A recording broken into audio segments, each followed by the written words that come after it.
In the quiet heart of Gainesville, Florida, a boy named Tom Petty grew up in a home where music was his only escape.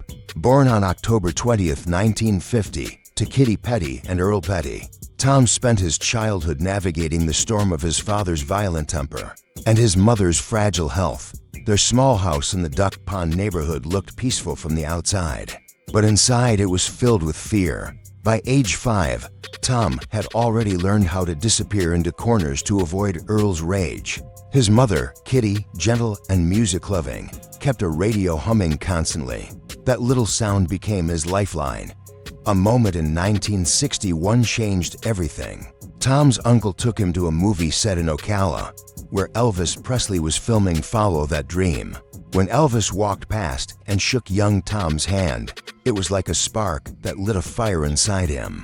He rushed home, traded his slingshot for a stack of Elvis records, and locked himself in his room playing them non-stop. Music became not just comfort, it became purpose. As he grew older, Tom formed his first band, the Sundonors, at Howard Bishop Junior High, then later formed Mud Crutch with friends like Mike Campbell and Benmont Tench. They practiced in old sheds, worked long days, and played long nights at places like Dub's Steer Room.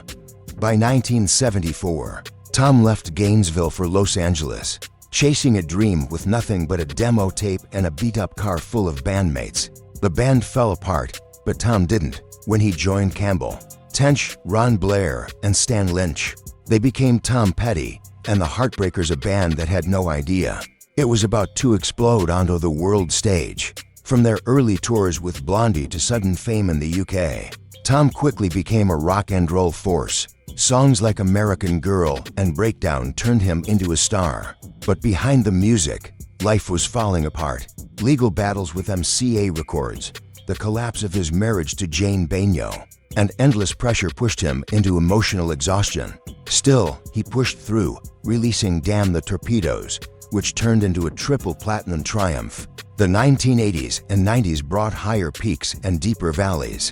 Tom joined George Harrison, Bob Dylan, Jeff Lynne, and Roy Orbison to form the legendary supergroup the Traveling Wilburys, creating magic in studios across Malibu and Los Angeles.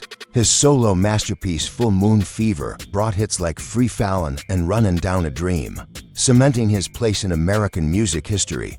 But fame could not shield him from pain. His childhood trauma returned in waves. His bandmate Howie Epstein spiraled into heroin addiction and died in 2003. Tom carried guilt for never being able to save him. His first wife Jane battled mental illness for years. His longtime drummer Stan Lynch left the band after their relationship soured. And the deepest wound of all was his mother's death in 1979 when Tom, overwhelmed, ran from her hospital room and never returned before she passed. He called it the most cowardly moment of his life, and it haunted him until the end. Even as he recorded masterpieces like Wildflowers, he was sinking into his own dependency. For years, he had heroin use from everyone, including his future wife Dana York. She eventually helped him get clean, but the damage to his body never healed.